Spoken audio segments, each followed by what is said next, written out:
Doctor Amjad, हमें इनको कुछ दिन अंडर ऑब्जर्वेशन रखना होगा और साथ में इनको एंटी साइकोटिक मेडिसिन भी हमें देनी पड़ेंगी।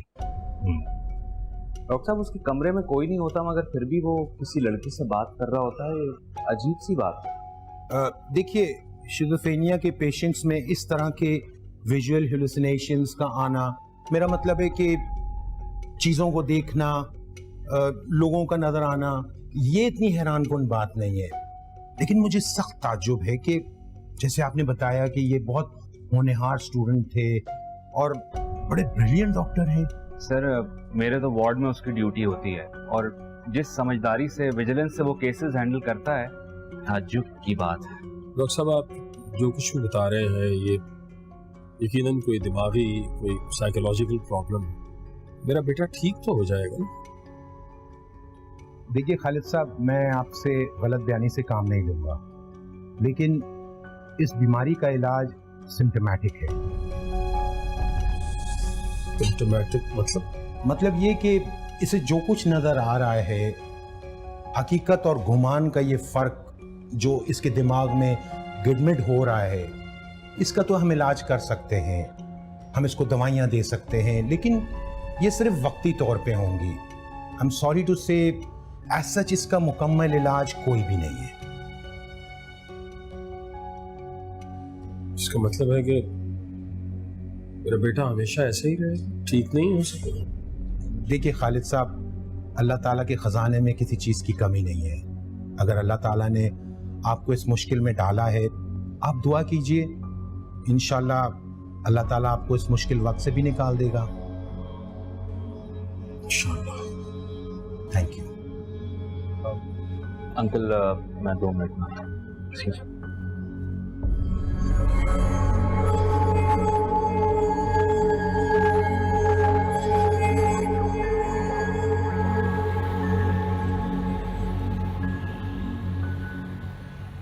अस्सलाम वालेकुम। वालेकुम अस्सलाम। तुम आई हो? मैं समझी किरण आई है। अपनी फ्रेंड क्या गई है, बस अभी आती ही होगी। अल्लाह माफ करे, देखा तुमने कैसा मकाफात अमल है। अल्लाह ढील देता है ना तो रस्सी भी वही खींचता है। क्यों, खैरियत क्या हुआ? अरे किरण को वो मजदूर बिल्कुल ठीक बता रहा था। तुम्हें पता है रशीदा का बेटा पागल हो गया है और उसी अस्पताल में जहां वो नौकरी करता था। क्या? ये क्या कह रही हो? हाँ, अभी मैं आ रही थी ना तो मुझे रास्ते में नजमा मिली थी। उसकी कमेटी डली हुई रशीदा के, और इस महीने उसी की कमेटी है। उसने जब कमेटी के लिए फोन किया तो रशीदा के शौहर ने फोन उठाया। उसने बताया कोई नफ्सियाती मसला है और वो अस्पताल में दाखिल है। अच्छा, खुदा के वास्ते बिल्किस, ये बात किरण को मत बताना। लेकिन क्यों? है, मैंने किरण की गैर मौजूदगी में ना नासिर और उसकी माँ को बुलवाया था जल्द से जल्द शादी करने के लिए। मैं चाहती हूँ कि इससे पहले कि किरण की जिंदगी में कोई और हादसा हो, वो जल्द से जल्द अपने घर को चली जाए। लेकिन अफशां, चलो मैं नहीं बताऊंगी, लेकिन किरण को कोई भी ये बात बता देगा, ये बात छुपने वाली तो नहीं है ना। वो ठीक कह रही हो तुम। मैं नजमा को भी फोन करके मना कर दूंगी कि नजमा के और तुम्हारे अलावा किरण को किससे पता चलेगा? वो लोग भी यहाँ से घर छोड़ के, महल्ला छोड़ के जा चुके हैं। हाँ, कह तो तुम ठीक रही हो। मुझे लगता है कि वो लोग शादी के लिए जल्दी राजी हो जाएंगे। नासिर के घर वाले तकरीबन मान गए हैं तारीख रखने के लिए इस महीने में। तकरीबन मतलब नासिर तो फौरन ही रजामंद हो गया था, लेकिन उसकी माँ कहने लगी कि वो अपने शौहर से बात करेगी, उसके बाद बताएगी। राजी हो जाएंगे वो लोग, मुझे लगता है। चलो, ये तो बहुत खुशी की बात है। लेकिन तुम देखो अल्लाह कैसे लेकर आया ना रशीदा के सामने। उसने हमारी बेटी पे कैसे कैसे इल्जामात लगाए थे। छोड़ो बिल्किस, मैंने तो सब कुछ अपने अल्लाह पे छोड़ दिया। अच्छा ये बताओ कि ये क्या लेके आ रही हो? अरे वो मैंने आलू मेथी की सब्जी बनाई थी तो सोचा किरण के लिए ले चलूं। चाय बनाओ।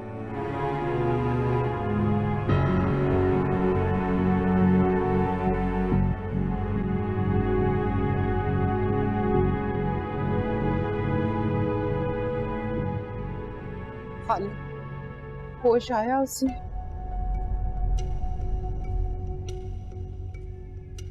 होश आ भी जाएगा तो क्या फर्क पड़ेगा? फिर इंजेक्शन देना पड़ेगा, फिर बेहोश करना पड़ेगा। पता नहीं हमारे किन गुनाहों की सजा हमें मिल रही है। डॉक्टर मुझसे फवाद की हिस्ट्री पूछ रहा था, कह रहा था कि इससे इलाज में बहुत हेल्प मिलेगी उसे। मैंने डॉक्टर को सब कुछ बताया। मैंने बताया है कि तुमने कैसे फवाद से उसकी मोहब्बत को दूर किया। तो क्या करती? बच्चा जब आग से खेल रहा हो तो क्या उसका हाथ जलने देती? मैंने आग ही हटा दी। आग तुम्हारी झूठी अनाज, तुम्हारी हठधर्मी, तुम्हारी जिद है। मैं सारी जिंदगी अपने बच्चे की किसी ख्वाहिश को रद्द नहीं किया। उसके मुंह से जो कुछ भी मांगा मैंने जैसे भी किया, मैंने लाके उसको दिया।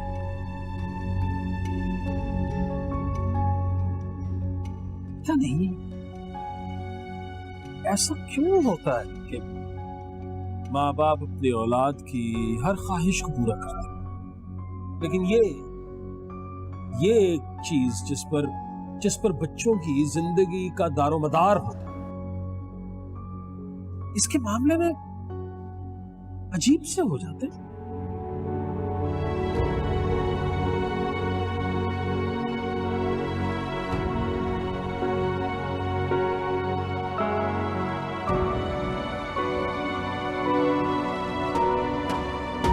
खुदा के लिए ना मत करना। मेरा एक ही बेटा है, उसके अलावा मेरे पास कुछ भी नहीं है। मेरी भी एक ही बेटी है और उसे तुमने बदनाम करने की पूरी कोशिश की।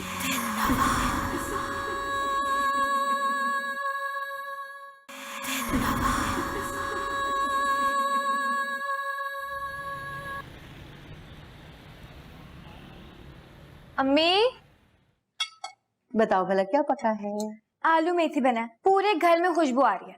मेरा बहुत फेवरेट है, आपको पता है ना। मैंने नहीं बनाया, बिल्किस के यहाँ से आया है। ताजी ताजी आलू मेथी। आपने बताया नहीं कि बिल्किस खाला भी आई थी। हाँ भूल गई थी बताना, अब बता दिया ना।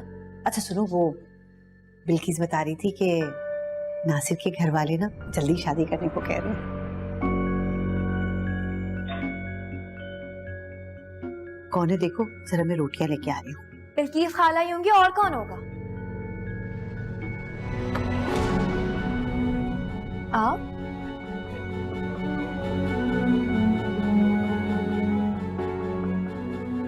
किरण, तुम चाहे मेरी बेइज्जती करो, जब मुझे धक्के मार के घर से बाहर निकाल दो, कुछ भी करो बेटा, लेकिन मेरी बात जरूर सुन लेना। मेरे बच्चे को बचा लो। मेरा बेटा पागल हो गया। क्या हुआ है फवाद को? मुझे अंदाजा नहीं था कि वो तुमसे इतनी मोहब्बत करता है, वरना मैं कभी भी। आंटी अब इन सब बातों का कोई फायदा नहीं है। मेरा रिश्ता पक्का हो चुका है और बहुत जल्द मेरी शादी होने वाली है। लेकिन आप छोड़ें इन बातों को, आप मुझे ये बताएं कि फवाद को क्या हुआ है। आप ऐसा क्यों कह रही हैं कि वो पागल हो गया है? वो ज़हनी मरीज बन गया है, डॉक्टर उसका इलाज कर रहे हैं। अजीब सी बहकी बहकी बातें करता है, दीवारों को देखता रहता है, हंसता रहता है अकेले में बैठकर, और अजीब अजीब से दौरे पड़ते हैं। कहता है कि कोई लड़की है, लेकिन लड़की तो कोई भी नहीं है। कहता है कि उससे उसकी शादी हुई है। मैं क्या कर सकती हूँ आंटी? बेटा तुम मेरे साथ हॉस्पिटल चलो, वो तुम्हारे बगैर नहीं रह सकता। वो खुश हो जाएगा, मेरा बेटा ठीक हो जाएगा। अब कुछ ठीक नहीं होगा रशीदा। रशीदा बेगम, तुम्हें यहाँ नहीं आना चाहिए था। अब अगर आ गई हो तो हम माँ बेटियां इसके सिवा तुम्हें कुछ नहीं कह सकते, यहाँ से जा सकती हो। अच्छा ना मत करना, खुदा के लिए ना मत करना। मेरा एक ही बेटा है, उसके अलावा मेरे पास कुछ भी नहीं है। मेरी भी एक ही बेटी है और उसे तुमने बदनाम करने की पूरी कोशिश की है। हाँ, मुझे सजा मिल गई है ना, मिल गई है मुझे सजा। देखो, मेरा बेटा पागल खाने चला जाएगा। अफशा तुम तो जानती हो ना, मेरा बेटा कितना होनहार डॉक्टर है, उसकी जिंदगी तबाह हो जाएगी। अफशा, खुदा के लिए मेरी बात मान लो, मैं इसे अपने सीने से लगा के रखूंगी। नजमा को तुमने क्या कहा था? हमारे घर के बाहर रात को गाड़ियां आके रुकती हैं। हम माँ बेटी का चाल चलन ठीक नहीं है, सब कुछ बता दिया उन्होंने हमें, इसलिए कि तुम झूठी थी। मम्मी एक मिनट। आंटी मैं फवाद से मिलने जरूर जाऊंगी। किरण,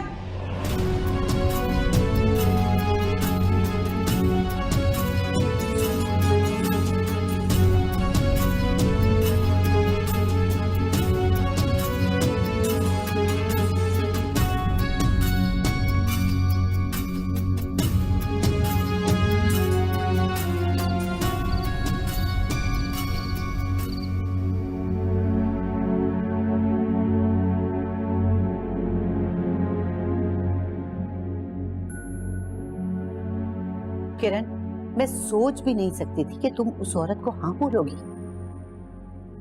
क्या गलत किया है मैंने? ये एक इंसान की जिंदगी का सवाल है। अगर मेरे उससे बात करने से, मिलने से उसकी जिंदगी बेहतर हो सकती है तो मैं क्या गलत कर रही हूँ, मुझे बताएं आप।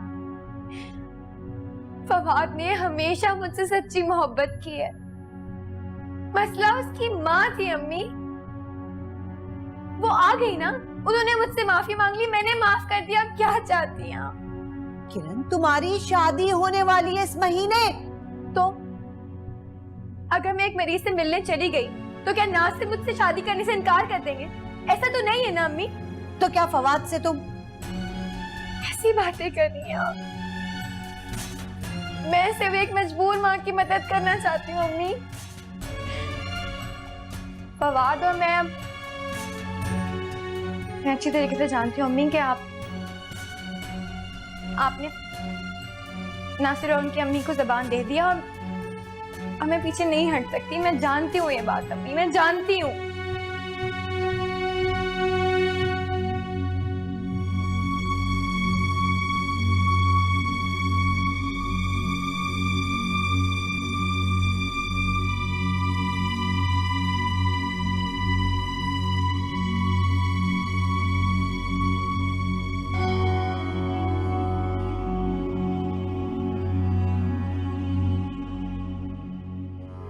आपने बुलाया था पढ़ी?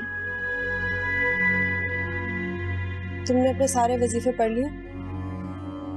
जी।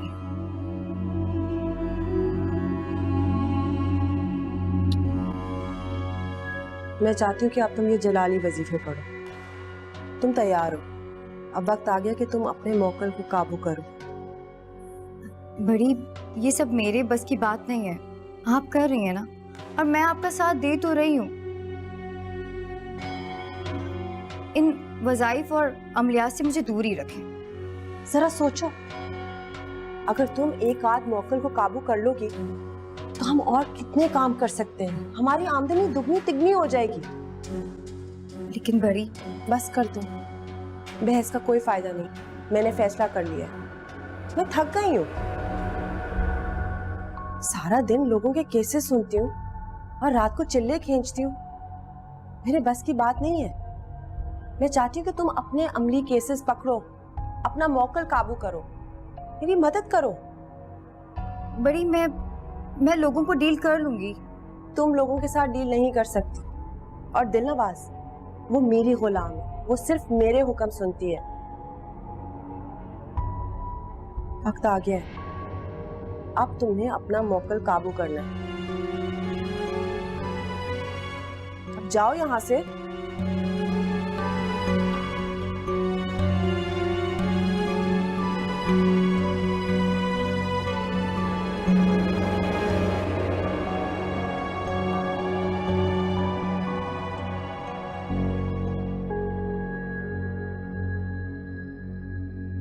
अम्मी चल ये दूध पी ले। अभी तक नाराज है। मेरी समझ में ये बात नहीं आ रही किरण कि तुम ये सब क्यों कर रही हो। इंसानियत इंसानों के साथ बरती जाती है, खुदगर्ज जानवरों के साथ नहीं। अम्मी फवाद मुश्किल में है। अब मुझे लगता है कि उसकी मुश्किल का हल सिर्फ मैं ही निकाल सकती हूँ। रशीदा आंटी के यहाँ आने के बाद तो मुझे यकीन हो गया है कि कुदरत नहीं चाहती कि मैं इस मामले से दूर हटूं। अम्मी क्या आप नहीं चाहती कि मुझे डरावने ख्वाब आना बंद हो जाए? आप नहीं चाहती कि वो बाबा मुझे बार बार ना मिले? आप नहीं चाहती कि मैं सुकून से सोऊं, सुकून से रहूं? ठीक है, मैं भी तुम्हारे साथ चलूंगा। थैंक यू अम्मी। चलो हम जल्दी से आप ये दूध खत्म करें। डॉक्टर ने कहा है कि आपकी हड्डियां बहुत कमजोर हो रही हैं, जल्दी से पिए। पी लूंगी ना, रख दो।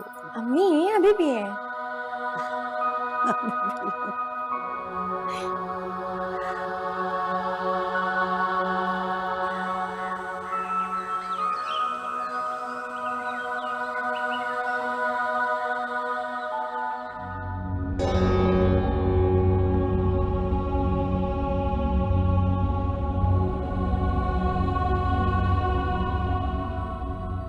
दिलनवाज, शुक्र है छोटी बीबी आप जाग गई।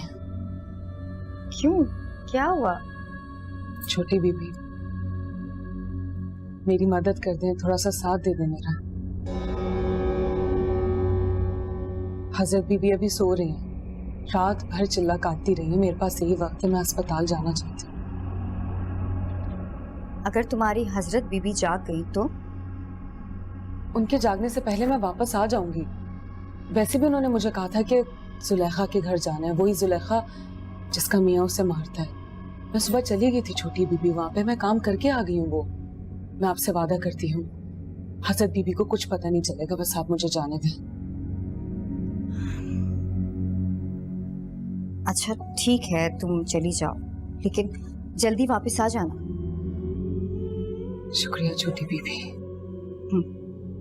शुक्रिया। बेटा फवाद की हालत बहुत खराब है।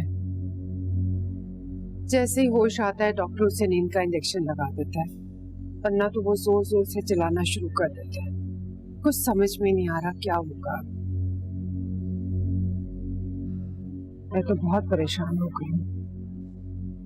इतना सब कुछ हो रहा है फिर भी वो ठीक नहीं हो रहा है।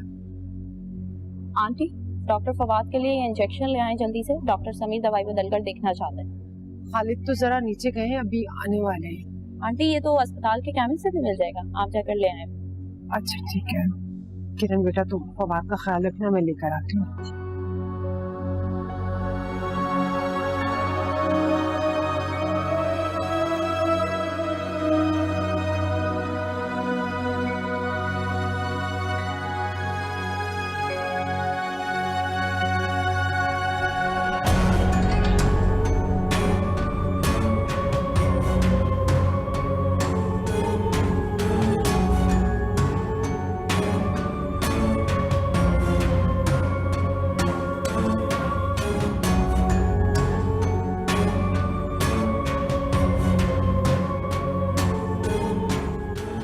साहिब,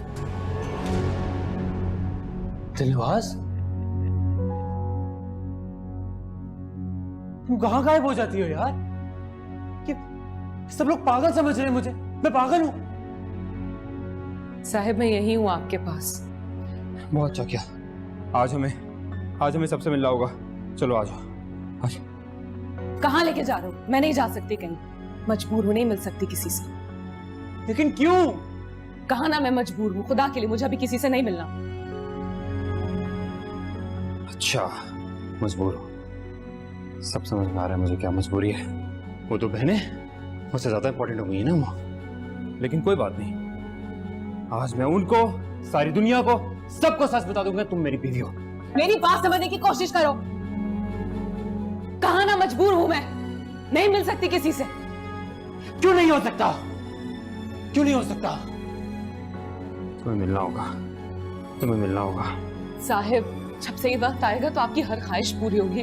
अभी मैं किसी से नहीं मिल सकती, मैं ऐसा नहीं कर सकती।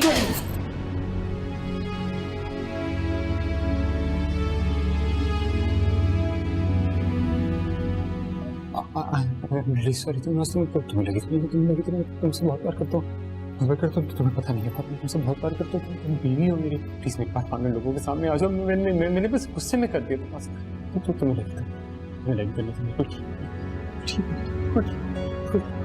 मेरा यकीन करो, ये सब लोग पागल समझते, मैं पागल लगता हूँ यार। देखो मैं ठीक, मैं खुद डॉक्टर हूँ, तो नहीं हूँ दिलवास। आप पागल नहीं हैं, मैं मजबूर हूँ, मेरी बात को समझने की कोशिश कीजिए। डॉक्टर फवाद, डॉक्टर साहब ये देखिए, ये दिलवास है, ये मेरी, आप देखिए, आपको नजर आ रही है ना? देखिए मैं आपको, मैं एक सेकंड, मैं ठीक हूँ, मैं बिल्कुल ठीक हूँ। एक सेकंड, नोबडी, एक सेकंड, झूठ बोलते हैं हमारे। आप इधर, ये देखो, आपको नजर नहीं आ रही, डॉक्टर फवाद, आप प्लीज रेस्ट कीजिए। आइए डॉक्टर फवाद, प्लीज। डॉक्टर आप यकीन करें, मेरे घर में बीवी से बात कर रहा हूँ अपनी। छोड़ो मुझे, एक सेकंड डॉक्टर साहब, एक सेकंड मुझे कोई हाथ नहीं।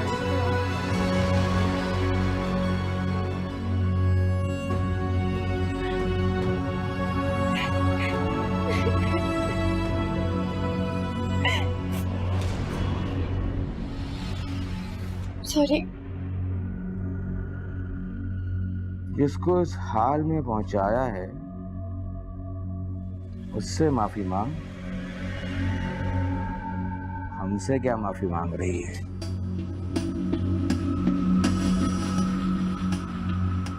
अच्छे भले आदमी से तो सब मोहब्बत कर लेते हैं, किसी दीवाने से मोहब्बत करके दिखा तो माने। मोहब्बत कुर्बानी मांगती है।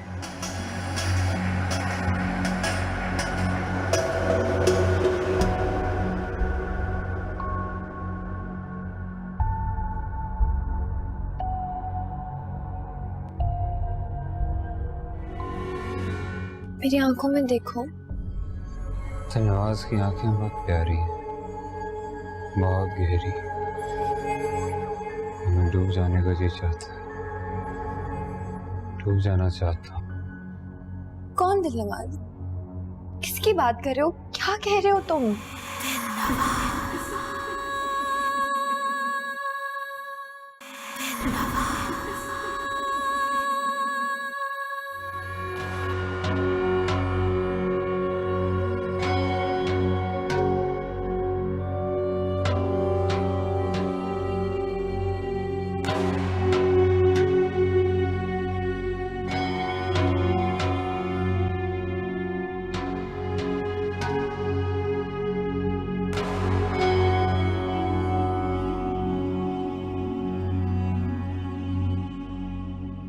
छोटी, जी बड़ी। तुम अभी तक जाग रही हो? बड़ी मैं तो सुबह सवेरे ही जाग जाती हूँ, जबकि रात को देर से ही सोई थी। इसका मतलब तुमने अमलियात शुरू कर लिए हैं। शाबाश। नहीं बड़ी, वो बस पहले वाले वज़ाइफ ही मुँह ज़बानी याद करने की कोशिश कर रही। चलो, अगले हफ्ते तक तो शुरू कर ही दोगी। छोटी, तुमने दिलनवाज को देखा? अमूमन जब मेरी आंख खुलती है वो मेरे कमरे में पहले से मौजूद होती है। आज पहली दफा। मैंने कहा है, तुमने कहीं भेजा तो नहीं उसे? मैंने नहीं बड़ी, मैंने तो कहीं भी। मैं यहाँ हूँ हज़रत बीबी। मिठाई खाने का दिल चाह रहा था तो सामने दुकान पे मिठाई खाने चली गई थी। अब वक्त हो गया लोगों के आने का। तुमने यही रहना है। आज मैंने हजरात की खास दुआ करनी है।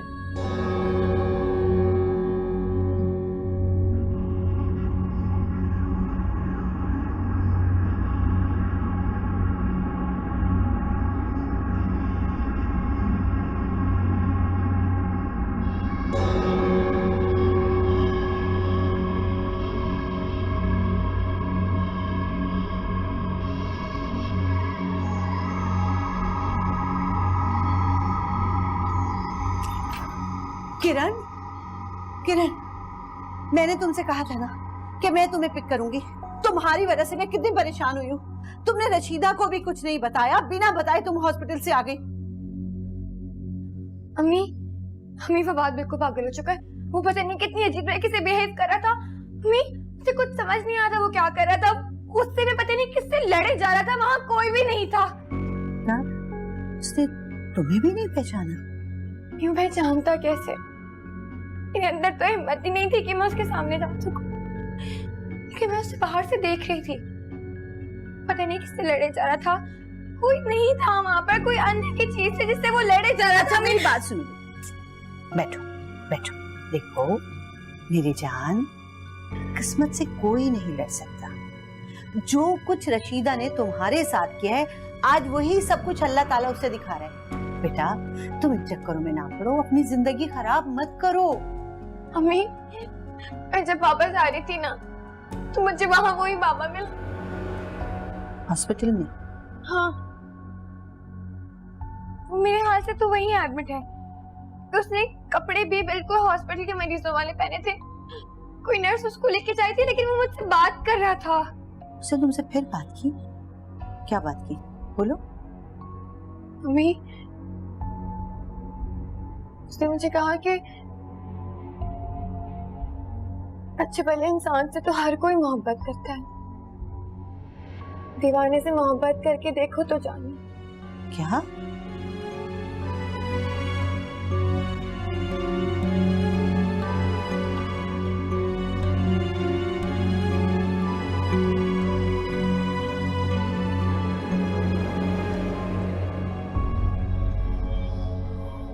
देखो बेटा, वो एक जहनी मरीज है। देखो ना, दिमागी मरीजों के हॉस्पिटल में एडमिट है।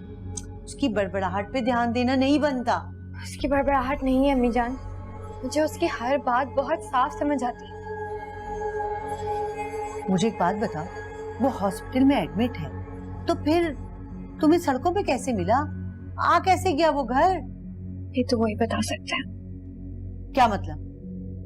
अब तुम जाओगी, उससे मिलोगी, उससे पूछोगी कौन है, किसका फोन है? पता नहीं, कोई अननोन नंबर है। हाँ बेटा किरण, फवाद का फोन उठाया था तुम्हारा नंबर लेने के लिए, और तुम्हारी सामने तस्वीर नजर आ गई। जी आंटी। बेटा तुम मिले बगैर ही चली गई। बर्दाश्त नहीं हुआ ना फवाद की यह हालत देखकर? सोचो मैं तो मां कैसे बर्दाश्त करती होंगी उसकी यह हालत देखकर। बेटा तुमने बस हिम्मत करनी है। जी।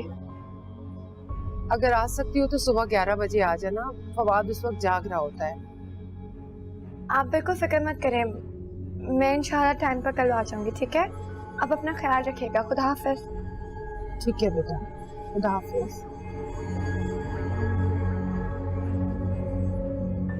तुम दोबारा जाओगी किरण?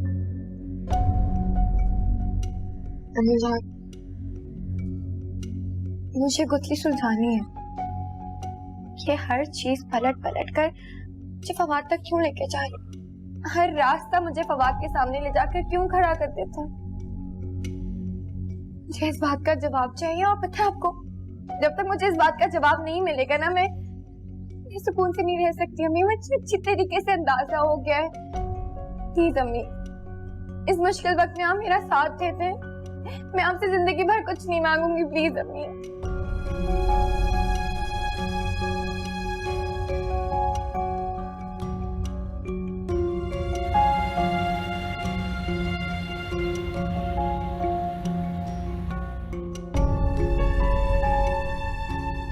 अब कहाँ जाना है? ऊपर ही होगा, पीछे से पूछता। एक्सक्यूज मी भाई, वो नफ्सियाती मरीजों का वार्ड किस तरफ है? वो आगे जाके सीधे हाथ पर है। Thank you. अम्मी, मुझे क्या मालूम यार, आप, मैं भूल गई ना। हमारे वार्ड में तो 25 कमरे हैं और इत्तेफाक से सारे के सारे फुल हैं, और बगैर नाम के पता करना बहुत मुश्किल है।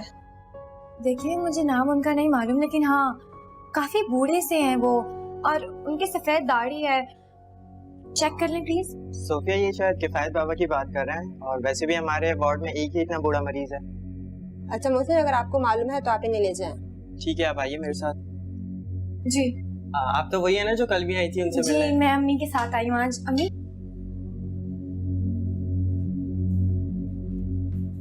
वो ना ही किसी से बिला वजह बातें करते हैं और ना ही हिलते जुलते हैं। कल भी मैंने उन्हें कुर्सी पर लाकर बिठाया था, आज भी वो वहीं बैठे हुए हैं। आइए।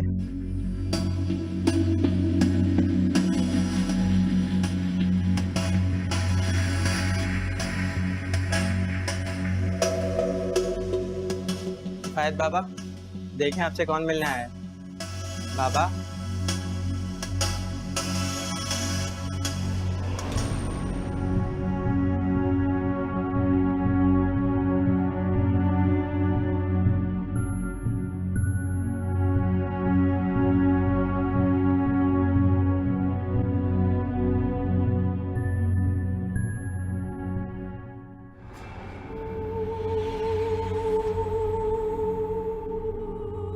कभी सोचा भी नहीं था कि मोहब्बत कभी होगी भी तो इस तरह, इतनी कैद में जकड़ी हुई, और वो भी एक इंसान से।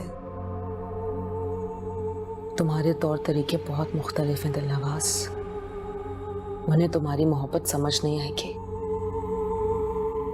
लेकिन साहिब तो समझ गए हैं ना, उन्हें तो वाकई मुझसे मोहब्बत हो गई है। देखो ना क्या हाल बन गया उनका कुछ ही दिनों में।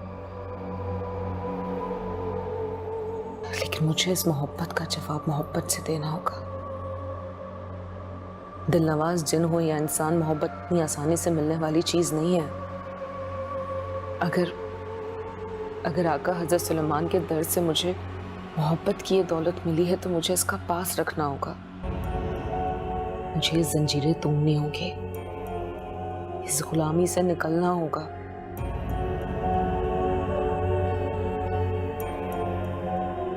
वरना साहिब, नहीं, साहिब को कुछ नहीं हो सकता। उन्हें कुछ हो जाने से पहले मैं सारी दुनिया को आग लगा दूंगी।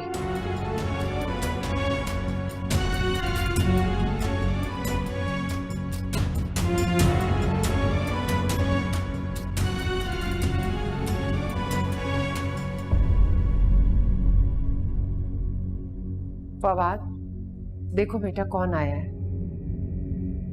देखो तो सही, किरण आई है तुमसे मिलने।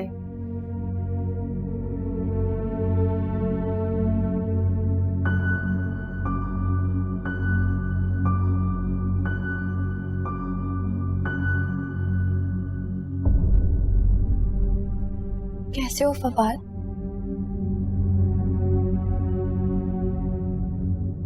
मैं किरण। दिलनवाज,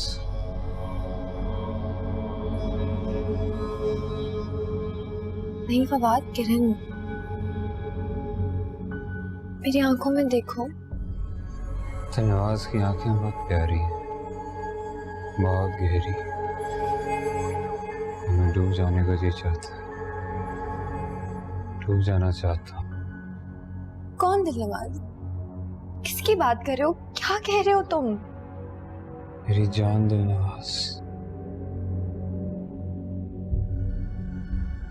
दिलनवाज जैसा कोई नहीं, दिलनवाज जैसा कोई नहीं, दिलनवाज जैसा कोई नहीं, दिलनवाज जैसा कोई नहीं।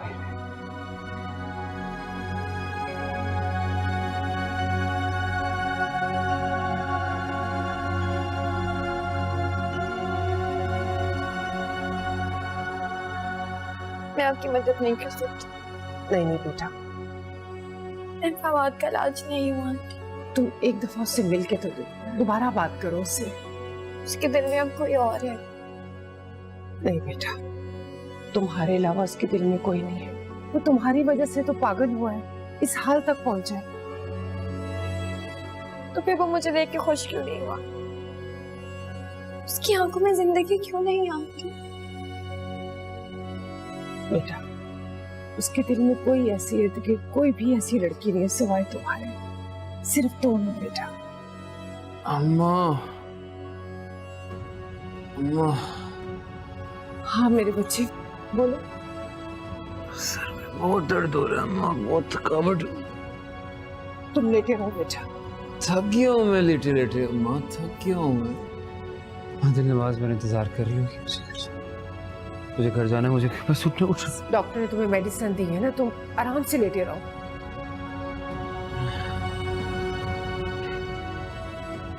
कौन है आपके साथ? किरण। किरण, तुम ठीक हो? मैं ठीक हूँ। अच्छा ठीक है किरण,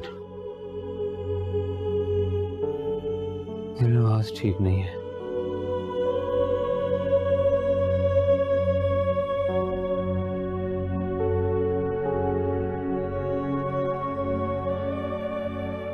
अम्मा घर चलो अम्मा, मुझे उठना है।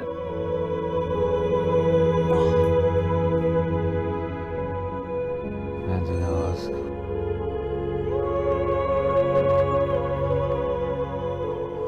जैसा कोई नहीं,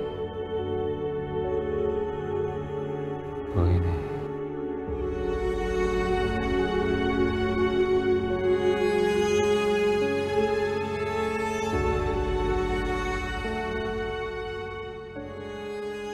अम्मा आप तो आवीज लाई थी। हाँ हाँ बेटा, किरण के लिए नफरत, अपने बच्चे की मोहब्बत मैं खुद गर्ज हो गई थी। मुझे माफ कर दो मेरे बेटे, माफ कर दो मुझे। का वास्ता अम्मा, आप तो किरण का पीछा छोड़ दो, उसको जीने दो सुकून से, खुदा का वास्ता। तुम्हारी भी तो वो जान है। शादी हो गई है मेरी, मैं शादीशुदा हूँ दिलनवाज से। दिलनवाज कितनी दफा बताया, सबको बता रहा हूँ, चीख चीख के बता रहा हूँ दिलनवाज से शादी। इंतजार कर रही होगी, वो ढूंढ रही होगी मुझे। दिलनवाज